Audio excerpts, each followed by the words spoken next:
Welcome back na naman dito sa aking channel. Panibagong araw, panibagong video na naman tayo ngayon. May ibabahagi na naman ako sa inyo ngayon na ritual. Ito ay simpleng gabay at simpleng pamamaraan na makakatulong sa inyo. At kung bago sa channel ko, ay huwag niyo pong kalimutang mag-subscribe at pindutin ang notification bell para palagi kayong updated sa mga bago kong videos. Matagal na bang hindi nagpaparamdam sa iyo ang mahal mo, boyfriend o girlfriend mo o asawa mo? Dahil sa mga hindi ninyo pagkakaunawaan sa isa't isa at dahil palagi nilang kayong nag-aaway na dalawa, kaya tuluyan na siyang hindi tumatawag o napaparamdam sa iyo. Gusto mo ba na siya ay tatawag sa iyo at magmamakaawa? Gawin mo lamang itong ritual na ituturo ko sa inyo ngayon. Ito'y napaka-epektibo talaga basta buo lamang ang loob at tiwala mo. Una, isulat mo sa papel ang pangalan at apelido ng target ng 3 beses. Dapat alam mo ang kanyang tunay na pangalan at apelido.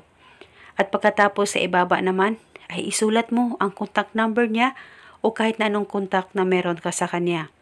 At pagkatapos nito, kumuha ka lamang ng kahit isang butil na bawang at pagkatapos ay balatan mo ito at dikdikin mo lamang ito. At pagkatapos ipahid mo lamang ito sa papel na sinulatan mo ng kanyang pangalan at apelido. Pahid-pahiran nyo lamang itong papel na may nakasulat ng kanyang pangalan at contact number. At habang pinapahiran mo ang pangalan niya sa papel, sabay mo lamang banggitin ang spell na ito.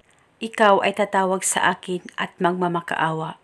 Banggitin mo lamang ito ng paulit-ulit at pwede mo dagdagan ang hiling kung gusto mo, wala pong problema. At pagkatapos ay balutin mo lamang itong bawang sa papel na sinulatan mo ng kanyang pangalan at apelido. At pagkatapos mo nang mabalot ito, kumuha ka lamang ng maliit na plastic at ilagay mo itong ritual. At pwede mo ito dalhin kahit saan ka man magpunta, basta itago mo lamang ito sa safe na walang makakakita at makakaalam. At paniguradong siya ay tatawag sa iyo at magmamakaawa. At itago itong ritual hanggang kailan mo gusto at pwede mong gawin itong ritual sa kahit na anong araw o oras na gusto mo. At ito muna sa ngayon. Maraming salamat po sa panunood. May God bless us all.